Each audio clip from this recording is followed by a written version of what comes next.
right, so let's focus on the slump in vaccinations in recent weeks. The sites are up and running, the doses are available, but there has been a sharp drop over the past few weeks.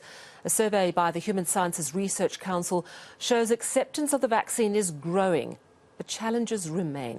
And I'm joined now by Professor Narnia Bohler-Muller, Executive Director for Governance and Service Delivery at the Human Sciences Research Council. Thank you very much for joining us. Talk me through this survey.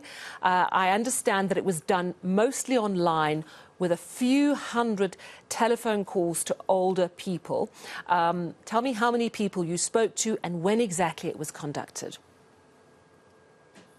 Okay, so we've been conducting this survey since last year, since the beginning of the lockdown. So it's been a long haul. This particular round is round 4 of the survey.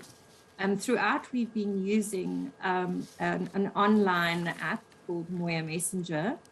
And so we put the questions online and we also circulate them via social media. On average, we've had about 8,000 respondents, fully completed questionnaires for each round. So that's quite a high hit rate for something like this. We also realized then that we weren't reaching enough of older people. So Ask Africa did telephonic interviews with 280 people over the age of 65. And I think that helped a lot in terms of giving us a better idea of age. So it's an online survey. It has some limitations, as we all know, but we try to make up for that by weighting the data. And we have a former statistician general who works with us to assist us to do that. So it is generally reflective of the South African population. Right. In the third round, sorry, yes? No, I was just about to ask you, when was the third round done? When was the fourth round done? And what are the differences? Okay, so the vaccine questions were asked in the third and the fourth round. The third round was done at the end of December, beginning of January of this year. And the fourth round was from the 25th of June until about mid-July. So it was during the second and the third waves. We didn't plan it exactly like that, but the survey rounds were during the second and the third waves. And so we had this vaccine question included because it was becoming a very pressing issue. All right, so it's interesting, some of your findings. The broad context I want, though, is has vaccine acceptance grown from the third round in sort of December, Jan this year, to mid-year? Yes, and surprisingly for some people, I think, there has been a growth in acceptance. And that is from January, which was at 67%. And now we're standing at 72% of the adult population in South Africa who would be vaccinated. So they either have been vaccinated, 10% have reported that they have been vaccinated by mid-July, or they want to be vaccinated, definitely or probably want to be vaccinated. So that's a good thing. 72% is not bad. It is good news, not bad news. It could be higher, of course. 80% would be better for immunity. But so the thing is that it's not acceptance that's the problem in South Africa at the moment. What is it? Access, I think.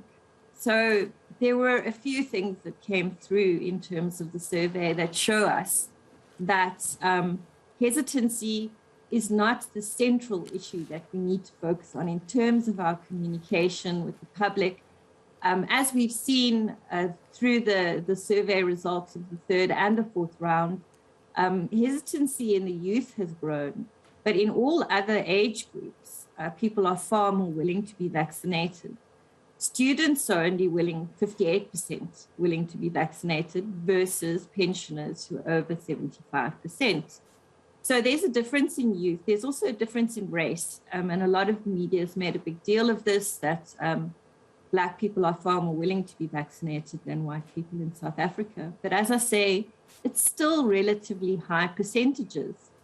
So we think that it is a problem of access. So if I can give you an example of that, people with medical aids or who own a car, which were questions that we asked, are far more likely to have been vaccinated than people who are not on a medical aid or who do not own a car, or anyone in their household does not own a car. I'm going to stop you. I want to stop you right there and just ask you to compare that, what you've just told me, with your summary of your key findings, which shows that people with post-matric education are significantly more concerned with the effectiveness of the vaccine. And so that almost suggests that the more educated you are, which could mean that the more access you have to a job and a car, you're more vaccine hesitant. So that doesn't make sense to me, what you've just explained. Well, this is why we think access is a problem, because even though that group is more hesitant, they're more likely to have been vaccinated proportionately to other members of the population. So if I could explain, white people are more hesitant than other groups within South African society, but they're more likely to have been vaccinated, which gives you an indication that people who are willing to be vaccinated, who, for example, live in the rural areas or who live in settlements, are not getting to where they need to be to get the vaccine. And that's why I mentioned hesitance. Why I mentioned access being the issue. I want to speak to you about something that's been really big news this week, and this is the quite dramatic slump we've seen in the past couple of weeks, since the beginning of August, in the 7-day rolling average vaccination rate. At the end of July, it was, I think, about 218,000 jabs a day, on average, a 7-day rolling average. By sort of Sunday, Monday this week, it was down to 112,000 jabs a day. That's almost like 100,000 less a day. We know that Dr. Nicholas Crisp said that there was a problem with vaccine availability, but that's changed now. We know that there are new sites opening up. The concern is that some people are saying, well, it's all to do with social media, fake news, and everyone's freaked out about the vaccine. You've looked at the numbers, you're aware of all the possibilities. What do you think the problem is? Well, the problem doesn't seem to be fake news. In terms of the open-ended questions that we asked, people were asked, why do you want to be vaccinated or not want to be vaccinated? And they could express it in their own words. And very, very few, under 5% of these responses dealt with conspiracy theories or religious concerns. People are concerned about side effects. They're concerned about the effectiveness of the vaccine. Younger people feel that they are more protected than older people. So no, it doesn't seem to be even this. What it does seem to be is that we reach a inflection point in terms of people getting to sites.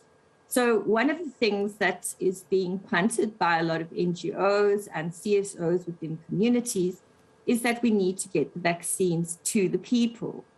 And this was done in India, and it was done very well. It's basically just organizing better a whole of government or whole of society approach to getting vaccines to the people, or not waiting for people to come to the vaccine.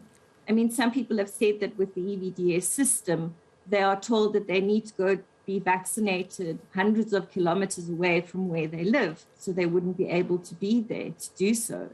And we've seen, yes, walk-ins are allowed now, but they may not be in the right areas. It may not be happening at the right times. So either we should make an effort to get people to the sites, or we need to go to the people. But the reality is that South Africans are predominantly vaccine acceptant, and that's the good news. And so the thing that we need to do is to get the information out there, to encourage people as much as we can, to convince the youth, and to find innovative ways of assisting people in getting to where they need to be vaccinated. And I think one of the problems has been Pfizer. It's very difficult to get Pfizer to the rural areas because of the fact that it needs to be stored at such low temperatures. Now, if the J&J issue had been sorted out and we didn't have this strange situation that's happened now when they've sent so many of our vaccines out of the country, it would have been easier to distribute the vaccines to out-of-the-way places, for example.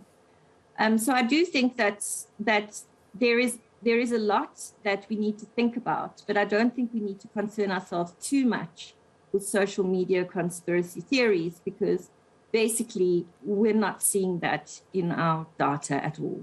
Well, that is absolutely fascinating information. Thank you so much, Professor Narnia Bohler-Muller, Executive Director for Governance and Service Delivery at the HSRC. That survey shows that there is a growing acceptance of vaccines, 72% of their participants. And she says the issue and the problem is not fake news. The issue and the problem remains access.